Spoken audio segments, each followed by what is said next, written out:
Hello, hello there. My name is Moria with my co-host Corey. We are The Real Guys, and this is The Real Show with two E's on Siren Radio.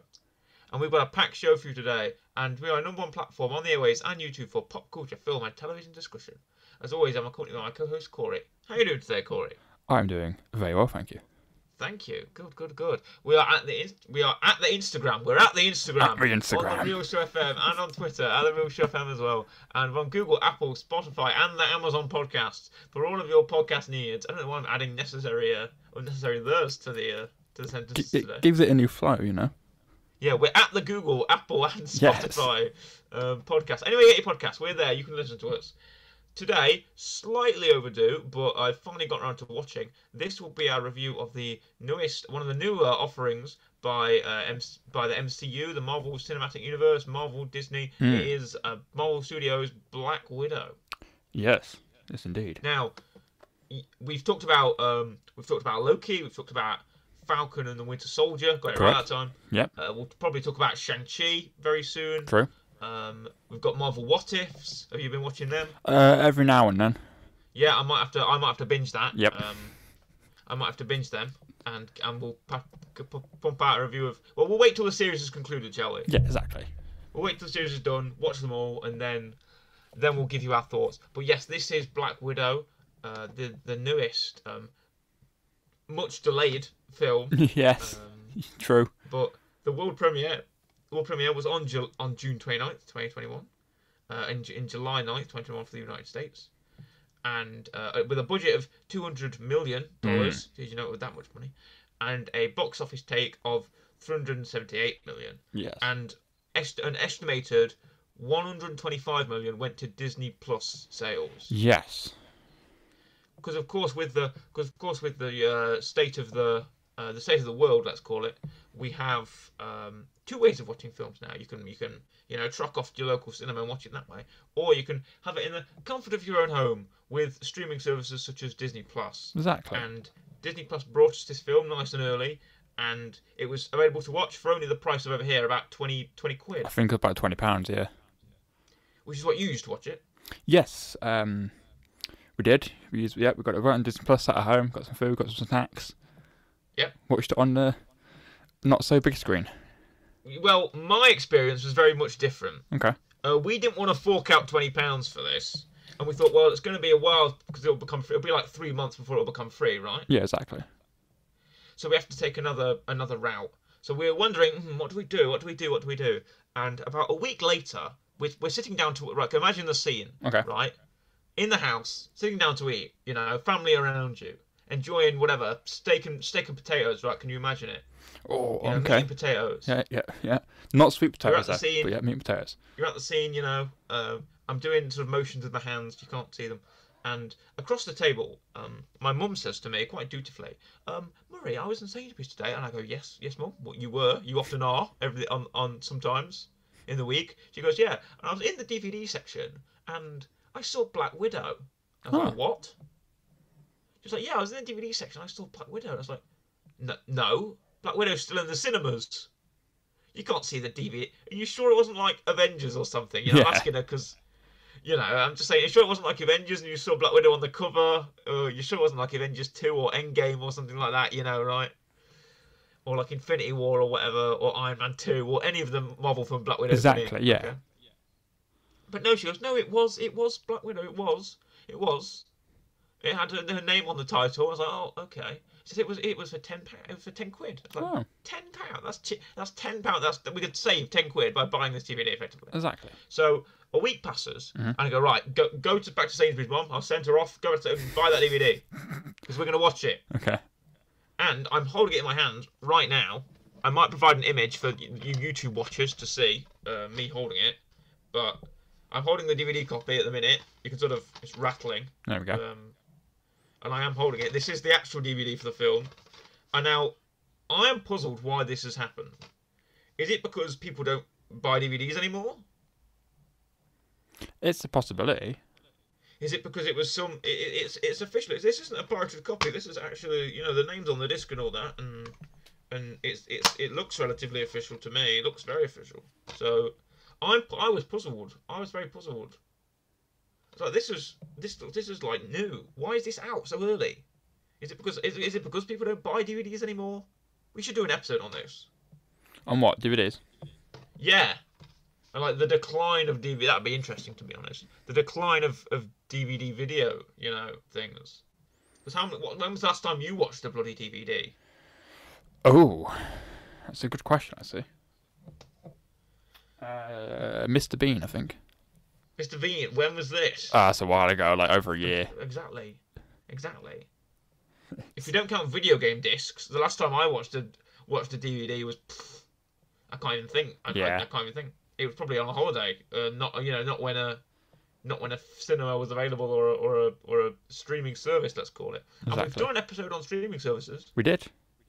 We might have to do a part 2, do a sort of a resurgence in them because more content's coming out by the day, so we may have to. Exactly, things have changed.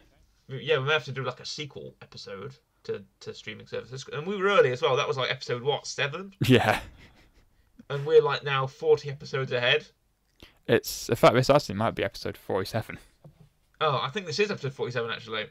Right, yeah, we are. We've got nearly 40 episodes ago. Says in my notes, it says, congratulations, Corey, episode 47 now. What a ride. Anyway, Black Widow. Yes.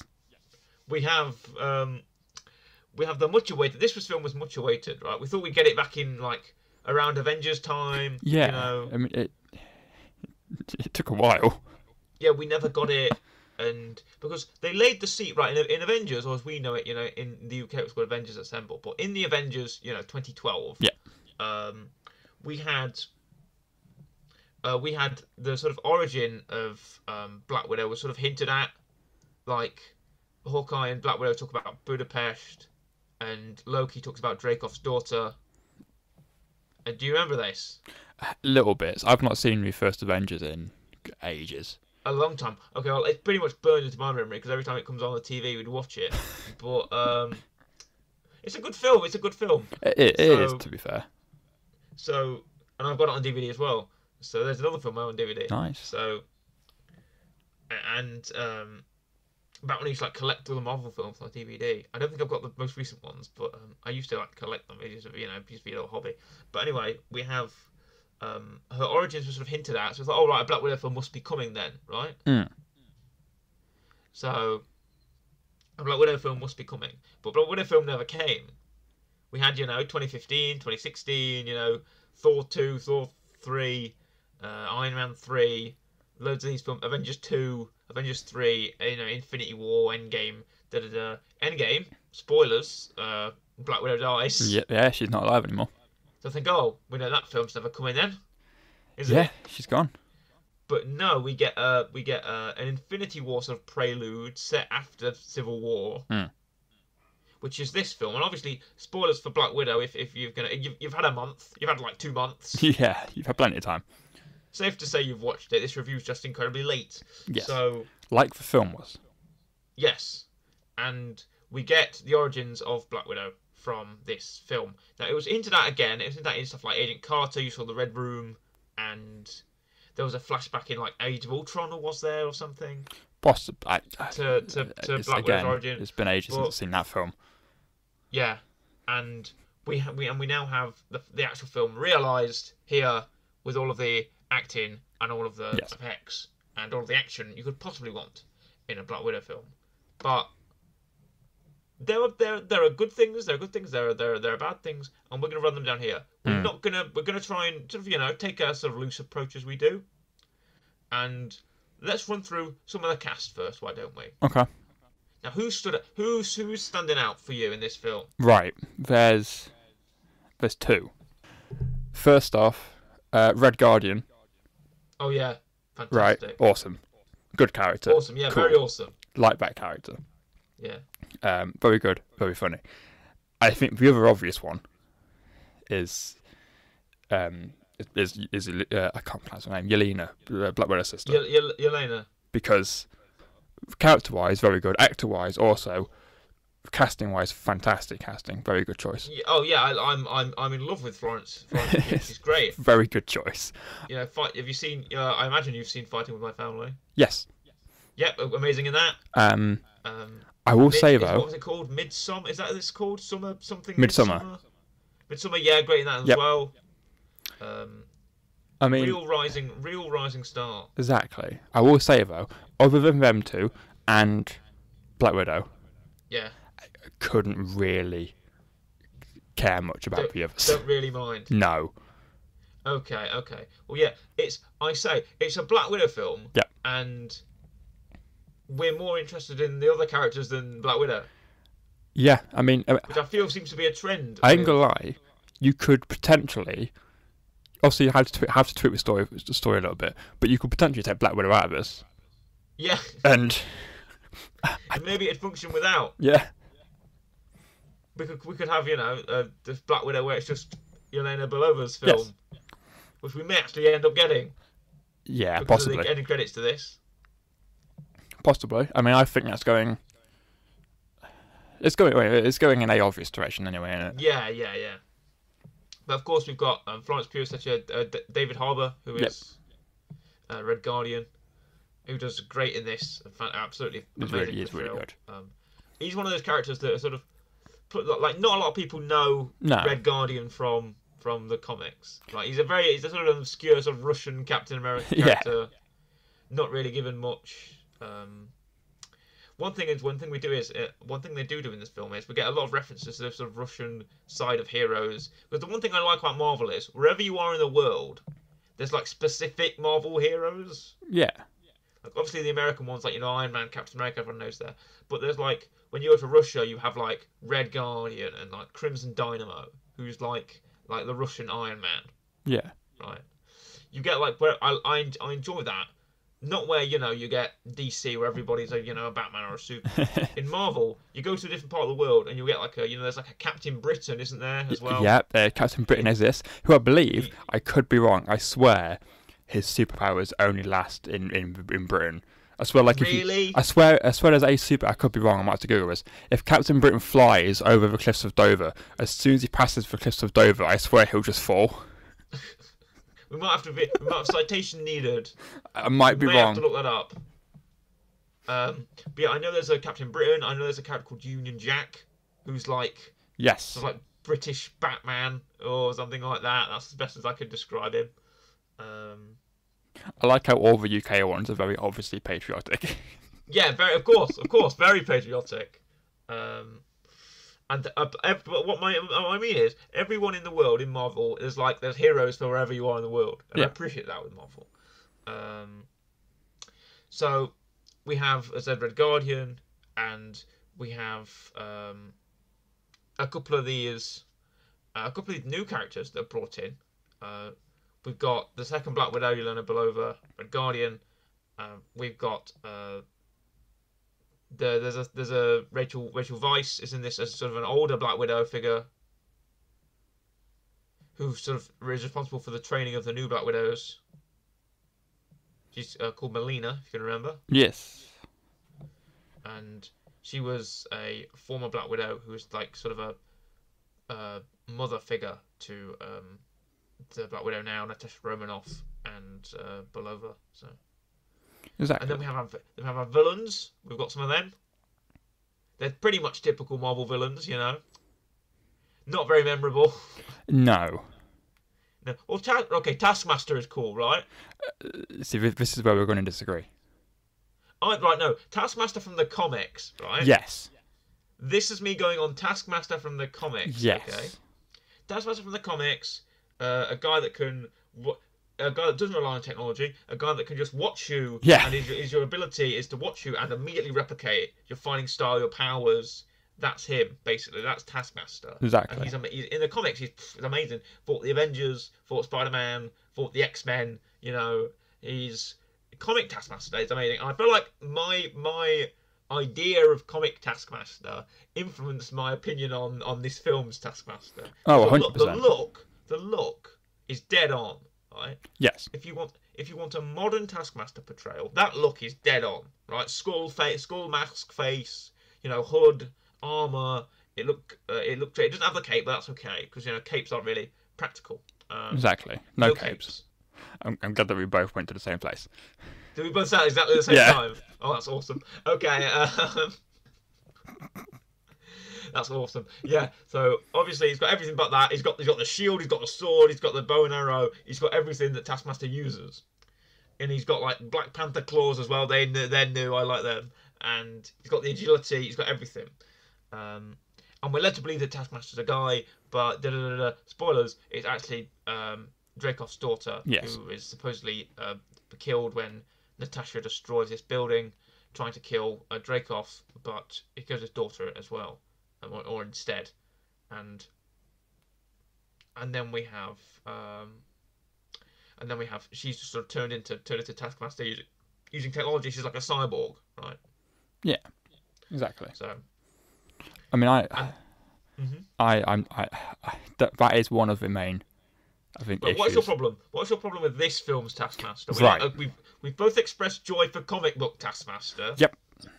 I mean, okay, right. So, Taskmaster, I'm familiar with roughly the comic version. / animated. He appeared in one of the old Spider-Man animated Disney Channel stuff. That's where I knew him from first. It was like Spider-Man, Iron Fist, Luke Cage, White Tiger. Can't remember her name actually. Or was it just White Tiger? I think it was White Tiger. Yeah. All them lot, and then he was in that, and it was a similar thing. And I heard that Taskmaster was going to be on Black Widow, and I thought, cool, because I've heard a couple of times, Taskmaster's coming to the MCU, and he's one of the characters like Iron Fist and like Moon Knight, who I wanted to see in the MCU, and thankfully Iron Fist had his, Moon Knight's getting his own thing, and I thought, okay, Taskmaster, cool, sword, shield, he can fight in hand-to-hand combat, he can learn your own fights, he's a great enemy to have, because how do you defeat him? He knows what you're going to do. Yes. So, cool. The problem was, Taskmaster, I was hoping to be the villain, the de facto villain in the film. Okay. Which wasn't really the case. It was more of a sub-villain. Which felt like to me, the whole point of Taskmaster was, right, we're going to have the Red Room, and we're going to have Black Widow look for this guy, and she don't know where he is. Yeah. But that's not fun, because she won't fight anyone, because she don't know where the guy is. Therefore, we need Taskmaster just as someone she can fight until she finds the guy. And that's it. Right, I thought Taskmaster was the main villain of this, and at first. Yeah. I'm like, okay, cool. Taskmaster's being built up as a big threat. Yep. He's a big enemy. Like, oh wow, like it's really cool. Very impressed by the initial appearance. But then, sort of, the more we learned, I was like, yeah, I'm not sure about this anymore. I mean, you would have thought Marvel would have learned from the Mandarin and from Crossbones. Oh no, it is Mandarin and Crossbones again, isn't it? Yes. It's like Crossbones comes in. It's Crossbones, and he's not alive anymore. He's dead. Yeah, that's it. He's done. He's finished. And Mandarin. Who's this spooky Mandarin guy? Oh, it's Ben Kingsley. America, are you ready for another election? You'll never see me coming. It's like, it's a Mandarin. He's really cool. He's got the rings and stuff. He's like some sort of terrorist leader. It's really amazing. Oh, is it? Oh, it's just Ben Kingsley in a stupid beard. He's saying he's an actor and not actually the Mandarin. Thankfully, the Mandarin is real. Yeah. They've kind of gone, okay, right, we can fix this, cool. That's a retcon. That's a massive retcon. I mean, they can do that. The Hulk wasn't. It was a different person in the first film. Yeah, the Hulk's a different person. Well, there was a short film. There was a short, like, Marvel one-shot, whatever they call it. Like a short film about the actor who played Ben Kingsley, playing the actor who played the Mandarin in Iron Man 3, in prison. And at the end, he's, like, kidnapped by the real Mandarin's people or something. Yeah. Well, the real Mandarin's people exist. The 10 Rings, they're like real. So I guess Aldrich Killian didn't. They got the villain of Iron Man 3. Aldrich Killian didn't invent the Mandarin. He just kind of took somebody else's thing. Yeah, I mean, it's part of me is still thinking that, okay, the Taskmaster could come back as an actual. I honestly thought the Taskmaster was a robot when they were. I was like, oh, what if it's like not actually a person? Because they were plugging something into the back of his head or whatever. And he was watching something on a screen, and it was like you see like the UI in his head. I was like, oh, I bet he's gonna.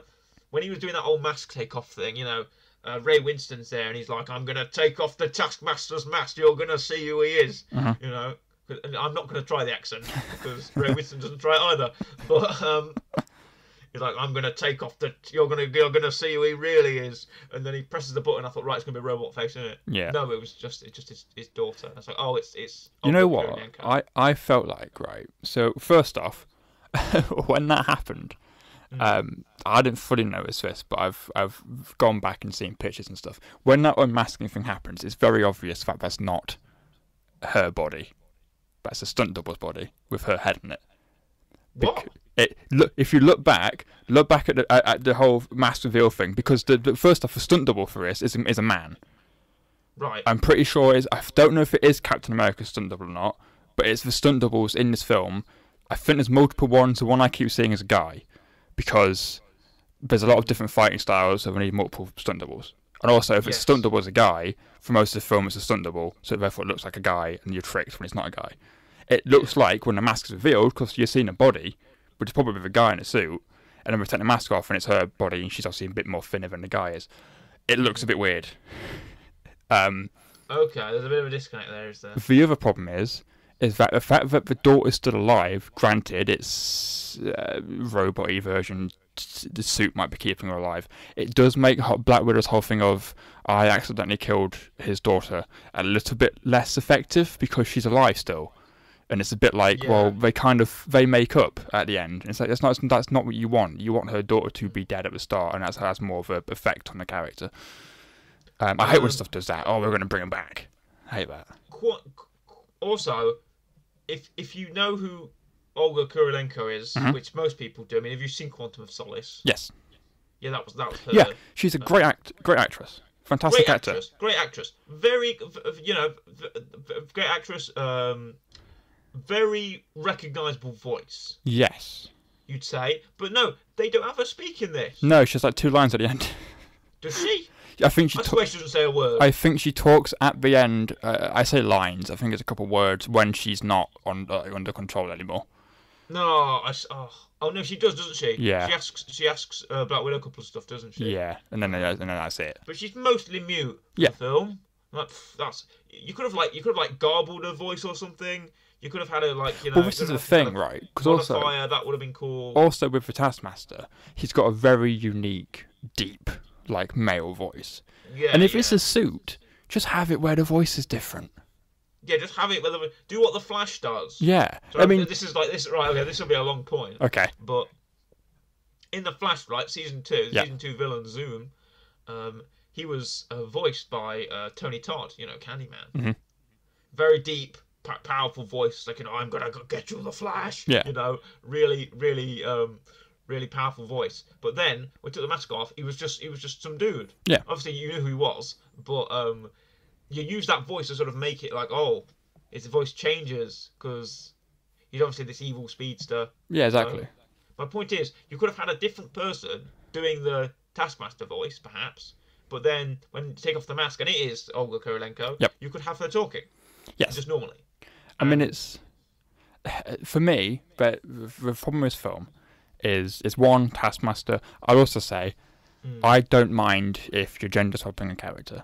It doesn't bother me, because it's the same with Kingpin. Kingpin changes skin colour, fine, cool, whatever. If as long as they stay true to the story of the character and the overall kind of merits. Taskmaster, the whole point is it's skill. It's not a robot thing. It's skill, and that's why also he teaches people. He has his own academy. He teaches US Agent. Yes. Which I thought that might be a great way to bring in Taskmaster, because considering US Agent is now just becoming a thing. Yeah, US Agent is literally at the end of Falcon Winter Soldier. So maybe we'll be like, oh, he was around in the past, and then he's going to pop up in the future with Yelena and US Agent, and then he's going to come back. Yeah, with new... I guess our only hope now is to have just another person be Taskmaster. To have the actual... Some people are saying maybe Taskmaster was around, and that's when this guy saw Taskmaster, and when I can do that, I'll make a robot version. Which is the way around it, I guess. But I guess, or they'll be someone else will take up the sort of mantle. Yeah. Perhaps who can actually do it. I will say though also, what was your opinion on the whole thing of Black Widow can't hit me because she needs to break her nose first? Or that whole. Why didn't Jessica Jones ever do that when she was fighting Kilgrave? I hated that whole thing. Did you? because I was sat there going, right, she's found the guy. It was Kilgrave from Jessica Jones. Yeah. You understand that? That was David Tennant's power as well. Yeah. Like, you know, that's... you have to smell me, and then my smell powers will prevent you from attacking me. Yeah. But with Kilgrave, it was like you smell me and you like do whatever I say. Yeah. I mean, that's... You know, pick up that coffee and throw it in your face, kind of thing. Yeah. I mean, that's fine. My other issue was with the fact that, okay, right, she's found this guy. And I'm thinking, okay, maybe it's going to be a case of like, you can't hit me, because if you hit me, I'm going to have them do something to your parents who are in the building and are captured or something. Mm-hmm. I thought, okay, maybe Elena, like, well, at the start when she's like being like nearly getting like surgery done, I thought, okay, because if you attack me, I've got like something like a sensor, but if I get hit, it will send a signal to them and they're going to do something. And it's a mental dilemma of I can't hit him because of my sister, rather than I can't hit him because I need to break a blood vessel first and just headbutt a table. Yeah, headbutt that table, yeah. And that's it. I was like, okay, that's a bit of a weird way around it. It was fine. I just wanted a bit more oomph, you know? It felt a bit like, she's trying to find this guy, she's trying to find a red room, she's sacrificed so much. And then that's just how it ends. Well, at least there wasn't a sky beam in this one, I've got to say. True. There's no blue beam in the sky. There was a floating fortress, though. We do get a lot of them in Marvel films. True. That is a very good point. You know, helicarriers. It's a very good point. And in Captain America 2, you have more helicarriers. Yeah. And I have floating helicarrier-esque fortress. I mean, the other issue with this film is that literally they could have posted the ending, like the end credit scene, and not posted the film, and it would have been fine. Because the film, literally, all the film seems like is here's a load of backstory of Yelena, so that this one end scene makes sense, so that when she appears again, it makes sense. When she appears in Hawkeye, spoilers. Yes. That it makes sense. Yeah. And we have what's her name? Contessa, is that the character's name? I think so, yeah. Contessa, we get the end of there, and we get the end of Falcon and Soldier. I'd pop for that. I'd pop for. I liked it. I thought, okay, that's Contessa cool. Up, like, yeah, but that's like the first TV character who started in television, who's come into film. I'm fine with that. I'm fine with Yelena and US Agent or all kind of like bringing people in, and obviously it's like Avengers 2, right? That's what Contessa is like a Nick Fury character. Yeah, and obviously it's like, okay, so we've got a Black Widow character, we've got a Captain America character. At some point, there'll be other people that kind of come in and come out of it, and aren't we getting like a Iron? I know it's not called Iron Wars, but it's like loads of Iron Man film.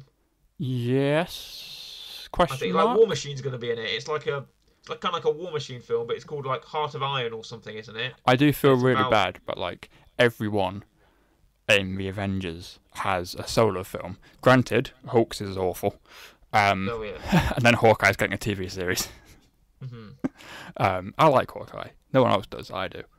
Where's the Hawkeye film? I think he's great. Yeah. But no, I mean... Get a Hawkeye film. Get on that. To be fair, they could easily do that, because Hawkeye's a similar thing that Black Widow was anyway. You need to just go into the past and what he was doing. Yeah, you know, it's like, do more stuff when it was like Ronin and stuff. We just also saw none of that. We just saw him in a suit once, and that was it. But no, I mean, this film just felt a bit more filler. It's like, right, we need to bring this character in to make sense when she appears with US Agent. So, we'll make a Black Widow film and put her in it so people know who she is. It feels a bit filler. I mean, Marvel films, how they do them, they're very sort of, they're very middle of the road, very cohesive. They'll often set up something else like an Avengers 2 or an Avengers 3. You know, I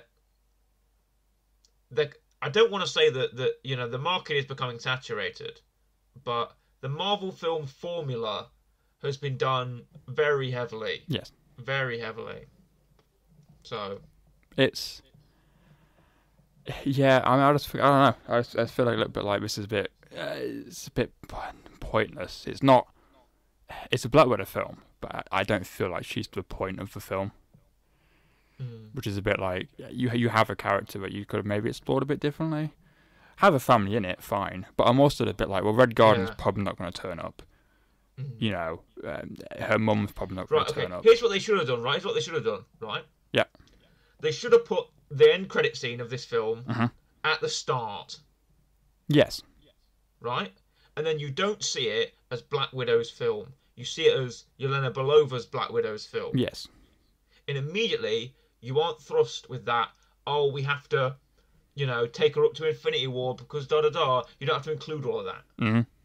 This is how she got the vest. You don't have to include all of that. Yeah. You just have to take it from that last scene. Yes. Right? Maybe there's some re-editing that can be done here and there. But if you took it from there, if you took it from, this isn't Natasha Romanoff's film. This is Yelena Belova's film, The New Black Widow. Mm-hmm.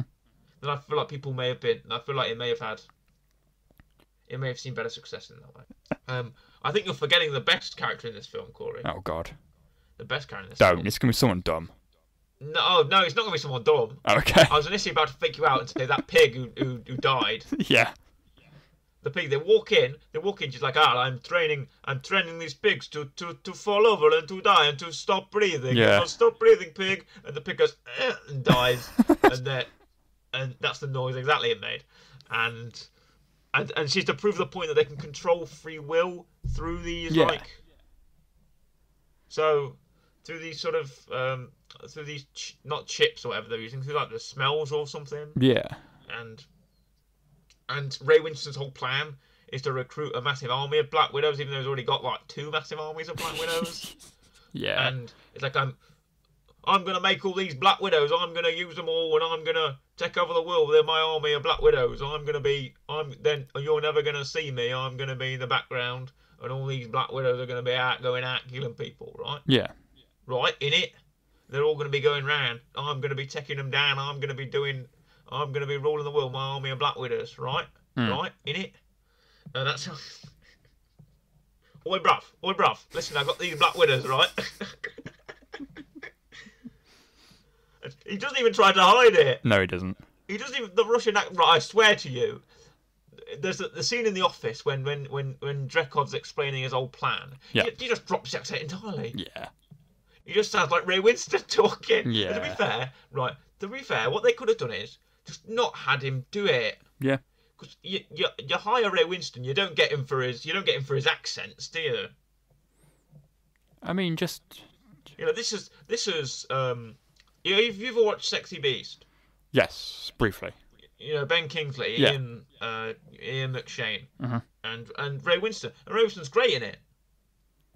If he had taken that sort of mobster style of that could have been taken from that and put that into Drekhov, that would have worked great. Because I would have believed that Russian generals probably are mobsters in some way. Yeah, I mean, And it's you could have had that figure instead of going around with this fake sort of Russian accent, and he's like, yes, I'm going to create the army of the Black Widows. It sounds fake. Just don't do it, mate. Come on, Yeah. Winston. You're better than that. exactly. What I'm talking about is Mhm. you're forgetting one character from this film. Okay. Okay. And Enlighten that's Rick Mason. Do you even know who Rick Mason is? They never say his name.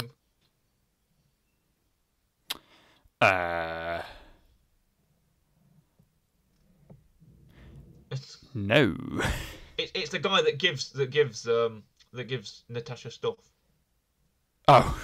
The guy that gives her the trailer and gives her the I didn't know. Oh, his name him. was The either. guy is like, oh, I need a jet, and he gets sort of yeah. The British guy. Yeah, Gets the okay. helicopter. Yeah. I didn't even know his name was either. I forgot about him. Yeah, I think most people did. He's just a man, isn't he? Yeah, because she's like, oh, I need a plane, and he gets like a really Gets a bad. helicopter. Exactly, and And to then be when the fair, helicopter crashes, Red Guardian's like, you should have got a plane. to be fair, at the end, she gets a pretty decent one. She gets the Quinjet from she gets the Quinjet from Avengers: Infinity War. Yeah. Which is what this film is supposed to sort of lead into. Yes. Because at the end, Black Widow's got a blonde job and wearing a vest. Yeah, I love the fact that we need to explain where she got. No, she just got a different piece of clothes, isn't it? Explain where she got what? Explain where she got the vest. She was bored. It's like the Han Solo film. Explains where Han Solo got his gun. Explains where Han Solo got his jacket. Yeah, so no, she was bored and she wanted a haircut. You don't explain why Chris Evans or Hemsworth have got haircuts and now have beards. Now they don't have beards again. It's just obvious. What I want to see is a Captain America film, right? That's in between Civil War and it's in between Civil War and Infinity War, right? And throughout the entire film, he's got a friend with him, and his friend's got a beard.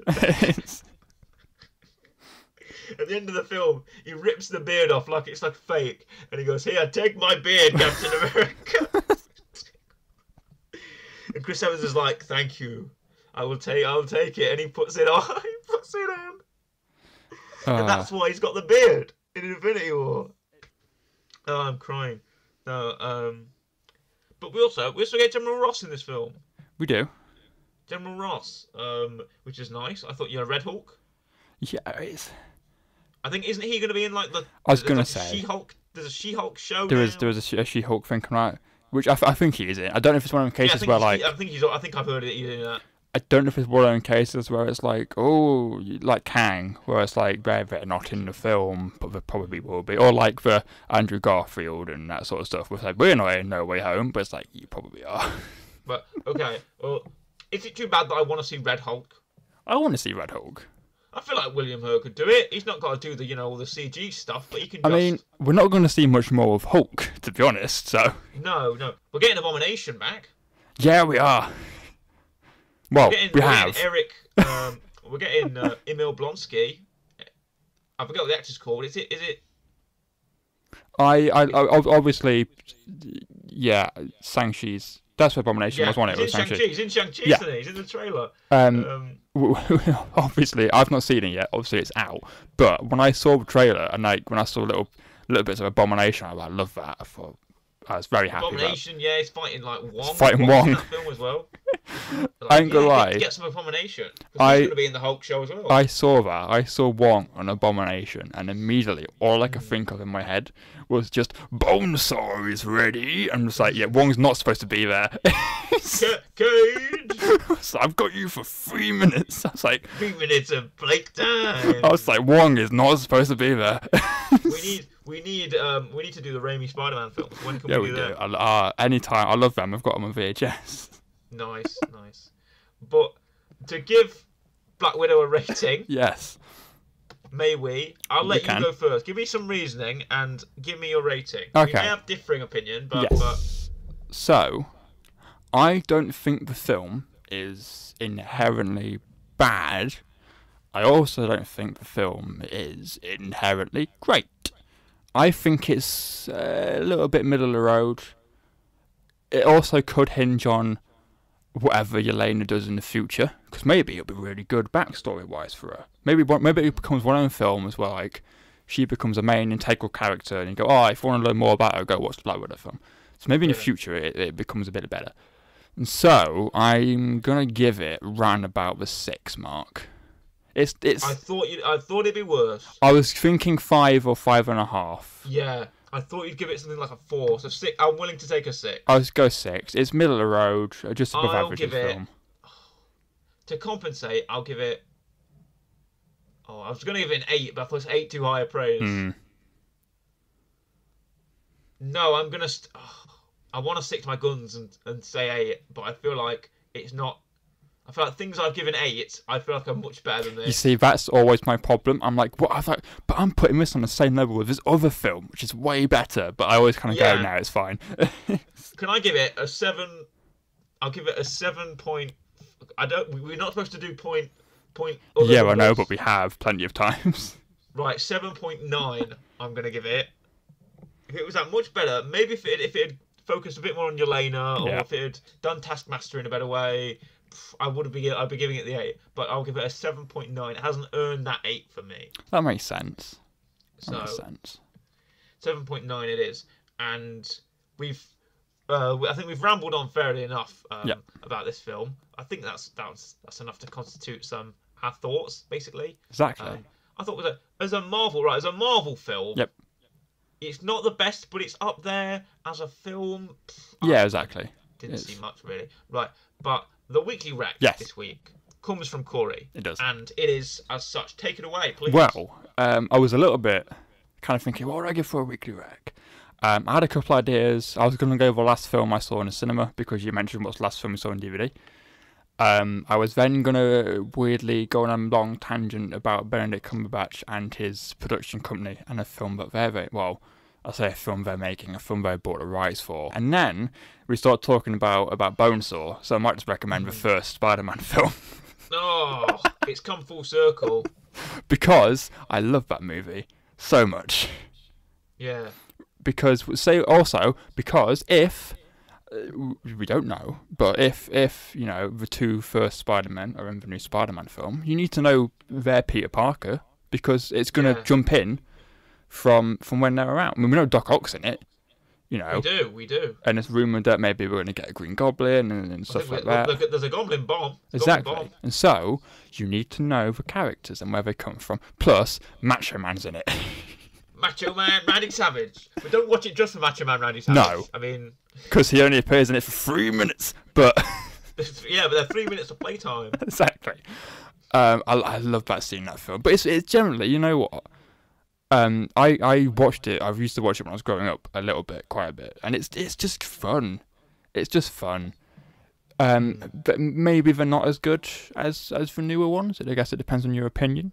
But they're fun. They're nice.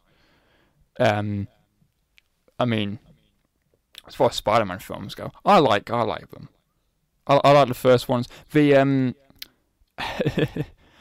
I recommend specifically the first one with Bonesaw. But as far as the other Spider-Man film goes, like the Amazing Spider-Man films are a bit with like Venom and Electro was great as a character, but that film itself was awful. I watched that in cinemas, which I didn't. Because apparently Electro's coming back. And it's the same guy. Who? Jamie Foxx? Yeah. Yeah, I think so. Which is great. I think they're doing a whole Sinister Six kind of thing. Yeah, which is great, because Electro was the one saving grace in that movie. Yeah. It's fantastic. But yeah, I'm going to recommend the first, which is just called Spider-Man. I can't remember what it's called. It's just called Spider-Man. I think it is, because in the Amazing Spider-Man's the second ones, and now it's just Spider-Man something home. Yeah. But I'm recommending Spider-Man. Nice, and give it a real rating. I'm going to give it an 8. Wow. Okay. Wow. Earns the 8. Give it a solid 8. I think, and also down the line, I think past October. Yep.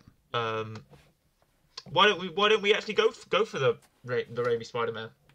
We can do it. I mean, it gives people time to watch them. Yeah, November time. Yeah, why don't we go for the Raimi Spider-Man? Why not? I say why not. Say why not? Sounds like a good plan. October is going to be real show spooky season. Very spooky season. Bit of a tea spooky season. We're going to look at some Halloween specials. There's a Lego Star Wars Halloween special coming out. There's a sort of a interactive Halloween special on Netflix. Yeah. Which we're going to review October 5th. We love a little bit of interactive mediums, don't we? It will be a new day. Yes, it will be. But we have a whole month of spooky stuff planned. We may look at some our favourite horror monsters. Yeah. Halloween monsters. Because October, it's not only is it my birth month, it's also spooky month. Yes. So exactly. We're gonna have a spooky real show season, and we wish you all the best. So coming out from Murray and Corey at the real show, it's a goodbye from me, goodbye, and a goodbye from Corey. Goodbye.